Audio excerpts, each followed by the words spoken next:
Hello everyone. First of all, I'd like to highlight that tomorrow on Saturday I will be doing a giveaway on my stream because we've hit 50k followers on Twitch, which is absolutely awesome. So I'm going to be giving away a bunch of premium ships tomorrow. Moving on, the IJN cruiser buff that I highlighted, it has finally arrived and it affects, well, tier 5 all the way to tier 9, aka Furutaka, Aoba, Mayoko, Mogami, Ibuki, and of course ships like Katago on the way. But one ship that really didn't, in my opinion, need this buff at all, that is the Furutaka. Tier 5 cruiser, I mentioned in the past that I consider this ship to be monstrously strong, and well, this ship just got a whole lot stronger. For those that aren't aware that what has changed, well, you should look at the Dispersion. What they've done is basically give the 203mm guns, the IJN guns, the same dispersion that the Zao has. Which means that these guns are insanely accurate now. Now, if you look at pure stats, like if we look at stats, the Furutaka has always looked very, very unimpressive. And that's why looking blindly at stats is never the correct thing to do. In this case, if you look at HE DPM, Furutaka's HE DPM is 79k.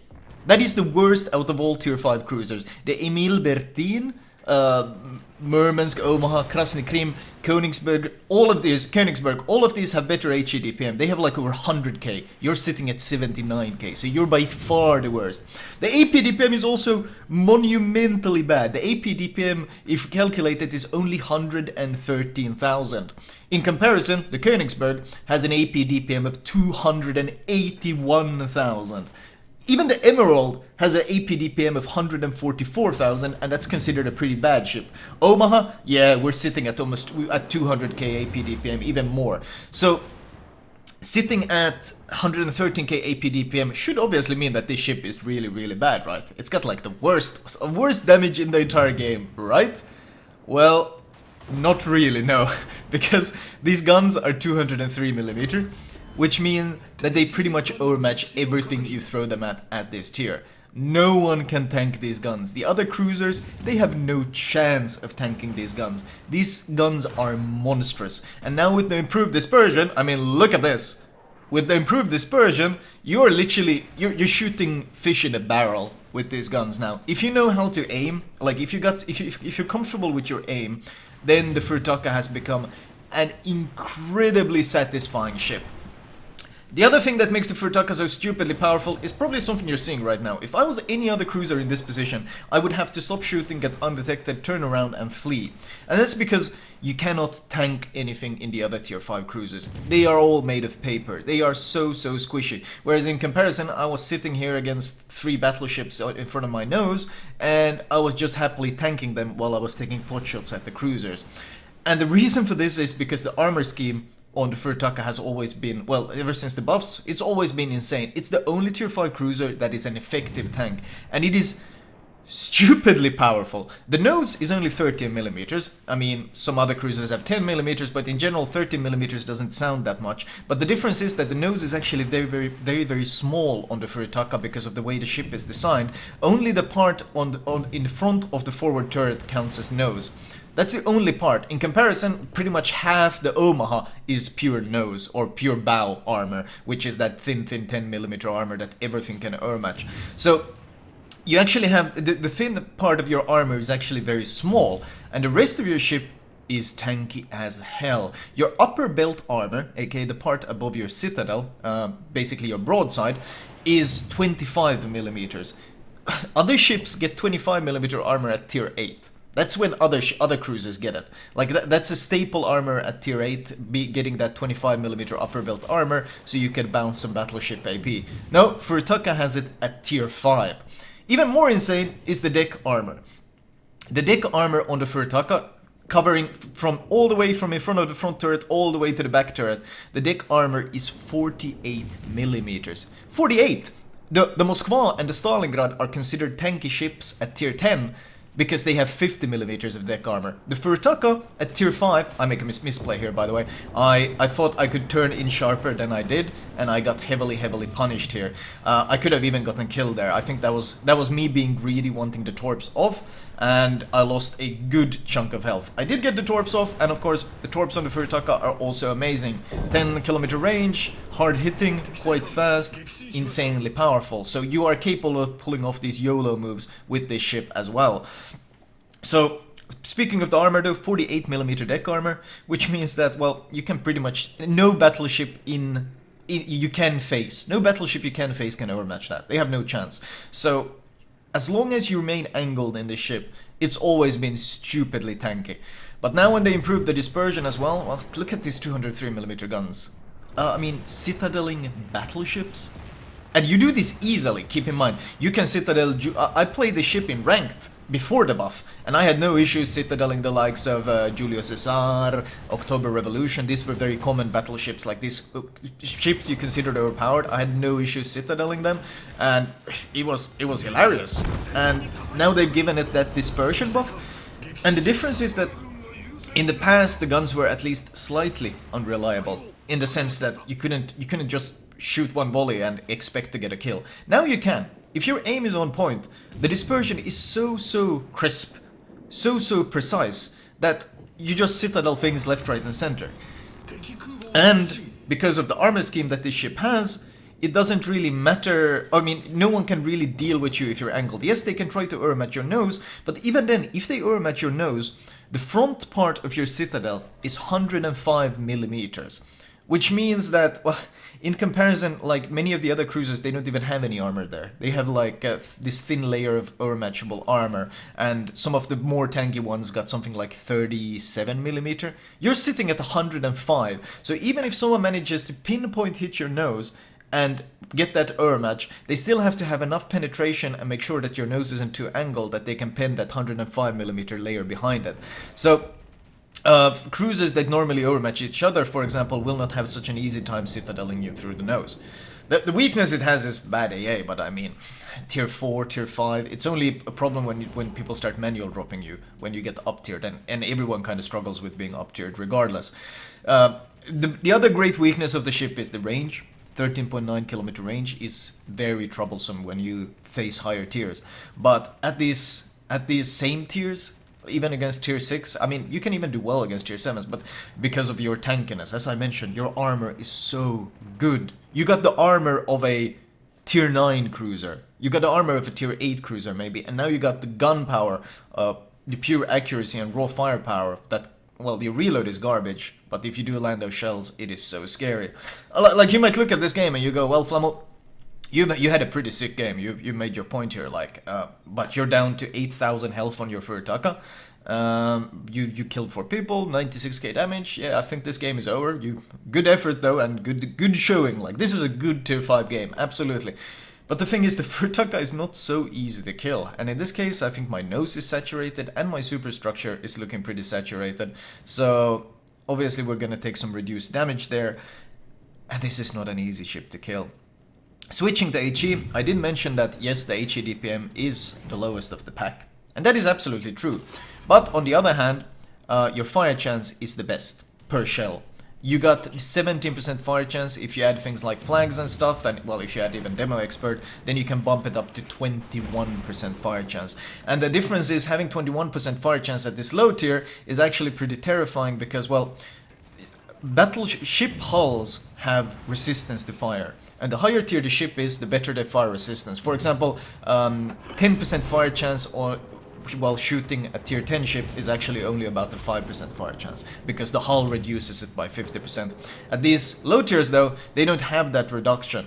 So you actually get pretty close to what is being advertised, which is that 21% fire chance. So you're very good at starting fires if you can land the shells. And now with the improved dispersion, of course, it's much easier to land them. I know there's a Minikaze here, so I'm playing very aggressive. Pop my Hydra to make sure I can't get torped, and I'm just gonna keep pushing in here. I'm able to angle, both the battleships are about on the same part of the map, so I'm able to angle against both of them. And Just like it helps you shooting battleships and it helps you citadeling cruisers, this improved dispersion means that your slow reloading guns are now much more accurate when it comes to nailing DDs. He's going behind the island, so I can't hit him, so I instead lob a volley at the Wyoming, seeing if we could maybe get another fire. I think I aimed a bit too high though. Looking at the minimap, my circle was a bit behind the ship, so yeah, no hits on him. But by the time this guy pops around the corner, we are once again laying into him. We break... When Minakaza, he's got survivability expert, that's why he has so much health. So I don't know how new of a player this is that I'm fighting here, but the HE does so much damage. And look at how tight that dispersion is. It is so very, very consistent now. You aim well, you get rewarded. On the flip side though, of course, if you don't aim well, like here, he turns in and I aim a bit too high, because the dispersion is so tight, not a single shell hit. Because the shells flew over him as he turned in. Because I really didn't expect him to do that. So it goes both ways, the consistency. But for people who feel comfortable with their aim, the Furutaka is monstrous. Absolutely monstrous. I'm trying to keep the island between me. I'm paying special attention. I put a fire on the bogue, so he has the damage gun. I put special attention to priority target here to make sure that the battleships down south don't suddenly decide to shoot me. Because regardless of how tanky you are, regardless of how great this armor is that I mentioned, it's still a tier 5 cruiser, or it's still a cruiser in general, and if you do get broadside, well, you can absolutely be citadeled. Don't think that you're in any way invulnerable to citadels. No, you get broadside, you get blapped. That's IJN cruisers in a nutshell. But as long as you maintain your angling, absolute beast. So we do kill the Minakaza. He tries to hide in the smoke, but I had my guns on him before he smoked up, so we secure our Kraken here. We also managed to secure Devastating Strike, Confederate, and the High Caliber. I'm trying to see if I can maybe get rid of this Bogue as well, because those planes can become a threat. As I mentioned, the AA is pretty damn weak. I'm planning on using the Minakaza smoke. I'll get briefly spotted by the Wyoming, but then I'll go into this smoke and I can use it to my advantage. See if maybe we could get some shots in on this guy. He is, however, being torped, and with no damage gone, that's him dead. So now we're gonna start working on this Wyoming again. Or, well, both these battleships. We're still pretty far from winning this game. We need some caps and we need some points. It's a 4 versus 4. He's actually shooting HE, which is kind of scary because, well, he has a much better chance of actually dealing damage to me with HE than AP, because that's how silly the Furutaka armor scheme is. We are making sure to keep our nose in, keeping angled, and we're trying to push into this cap. I do have a Congo here that's practically full HP, so if he can maybe be a bit more useful, we have a good chance. Switching to AP, I do have expert loader on this captain. I don't think this was a fairly like advanced captain, even though I played this ship yesterday on Tech 3 Thursday when I went through the Furutaka, the Ayoba, the Mayoko, and the Mogami, Atago, Ibuki. I went through all of those. Even then, I couldn't be arsed leveling a completely new captain, so I just took some old Furutaka captain, or I think it might have been an old Atago captain. So I probably got some useless things pimped out on this thing, but ultimately expert loader is fantastic for being able to quick switch. I'm very low on health though, and this Yubari is probably gonna HE spam me. I'm trying to torp this Wyoming, but the Wyoming is actually dragging his feet and moving so very slowly that my plan isn't really working out that well. Yubari gets a fire on the first hit. I aim pretty low. That thing only has 18k health. So chunking him for, well, 6k health is a third of it. Sadly, I got 2 overpens though. 2 overpens, 1 pen, and a citadel. That's still 4 out of 4 hits. You gotta consider that. I landed 4 out of 4 shells on him, and it does give you some idea of how spicy this dispersion is now. Sadly, I needed more citadels to be able to stop him from trying to play aggressive. I really want to drop these torps. As I mentioned, the torps hit hard, the torps are very effective, and with the Congo pushing in behind me and the DD behind here, if I land 1 or 2 torps, my Congo should just be able to overmatch him straight through the nose and instantly delete him. So that should be that guy dead. He shouldn't be able to dodge my torps. He'll hit at least 1, which is all I need. Then my team should be able to finish him off. Making sure I'm angling. I actually land 2 torps. Okay, that guy should absolutely be dead, so I can focus on these guys. However, my team, I'm not entirely sure what's happening here. My team seems to be somehow struggling to kill this guy. And it looks like we're actually in trouble because, well, I hoped my team would be able to finish off the low HP target. I shoot him a bit, I aim at the upper belt because an angle like that I don't expect to be able to pin his belt. And now I'm forced to angle. I bounce his AP, but the Koenig gets a broadside on me, and I was so low he didn't really take many hits. They do finally kill him later on, but it took so long that he forced me to angle against him, which meant I couldn't angle against the Koenig. And as I mentioned, if you're forced into crossfires, just like any other cruiser, you will be going down.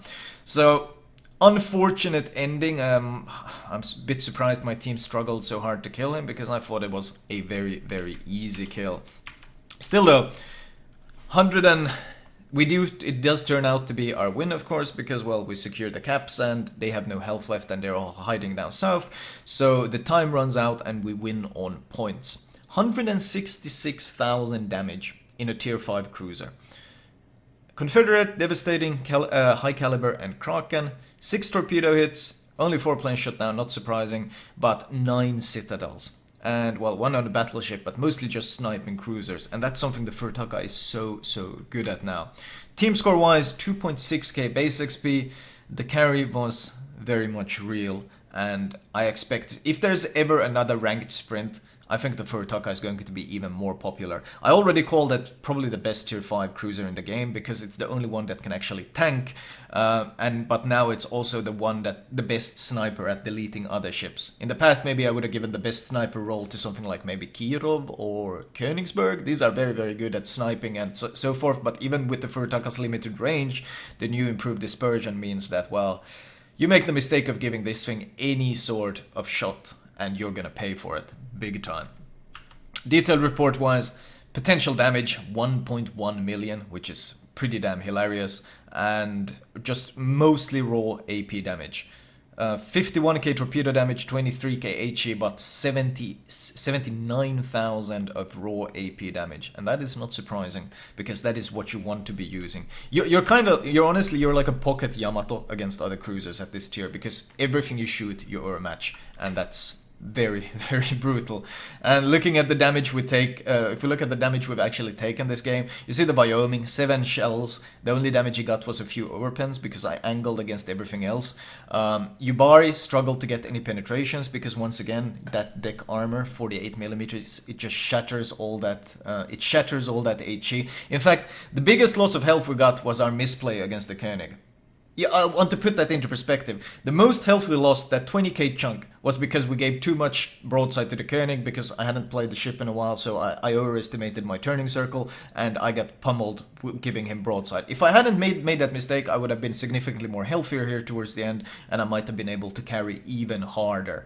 So, Furutaka, it was already a monster. Now I don't know what the hell to call it. I'm running out of like descriptive words. A beast. The beast from the east, I have no idea what to call it. It's become... The jokes of the week Furutaka have long passed. This is no Furutaka anymore, this is an absolute goddamn monster. And, well, all the IJN cruisers are much more comfortable to play now. I might cover a few of the other ones since I did play them all. But damn, what a buff. I don't think it was needed, especially not for this one. I could see it being needed on some of the other ones, but not on the Furutaka. Anyway, I hope you guys enjoyed it. Let me show you guys my recommended build. Right, starting off, what is worth considering is that the stock Furutaka is probably one of the worst experiences you have ever played in this game.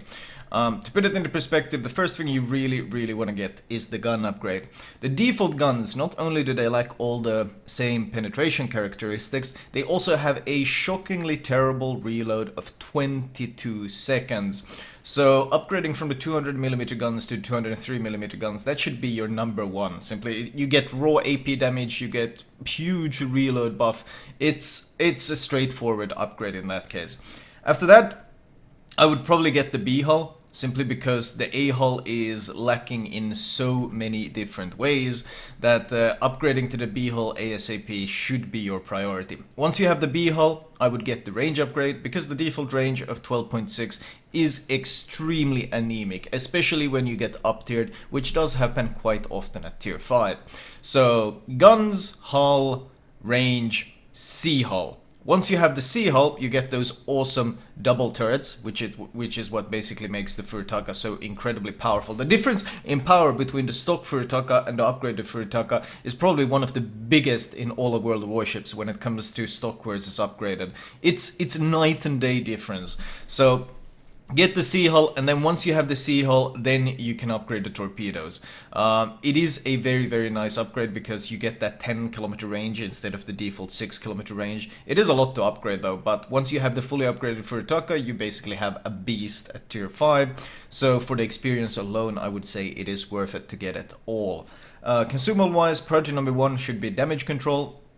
Note that you cannot slot defensive AA, otherwise I love running a defensive AA. So you just slot the default Hydro and follow it up with the fighter plane.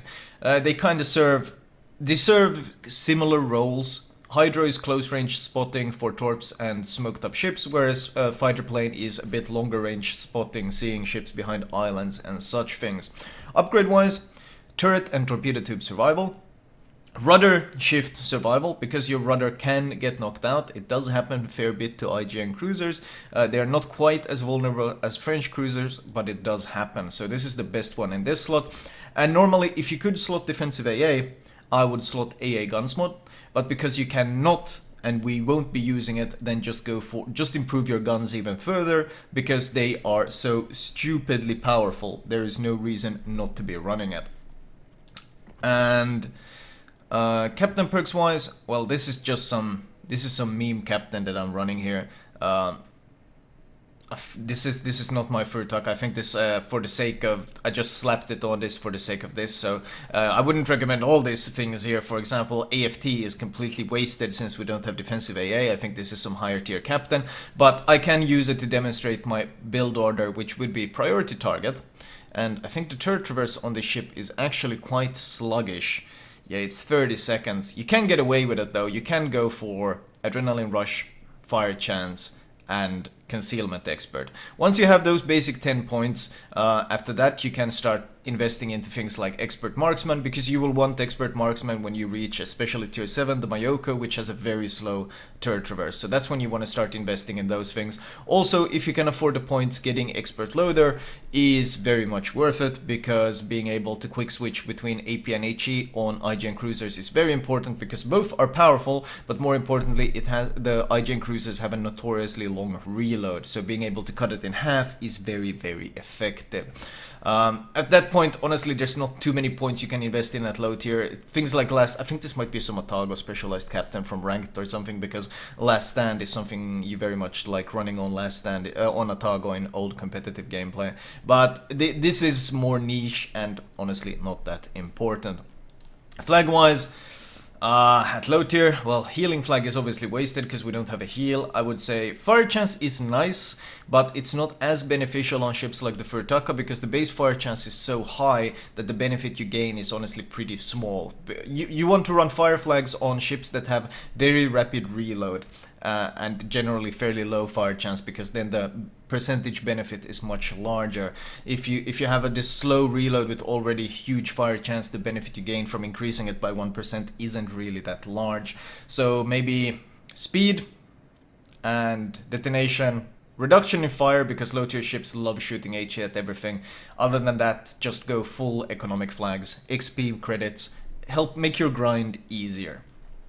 Anyway, that was my Furutaka commentary. I hope you guys enjoyed it, and holy crap, the IJN cruiser line is actually pretty damn spicy to play again.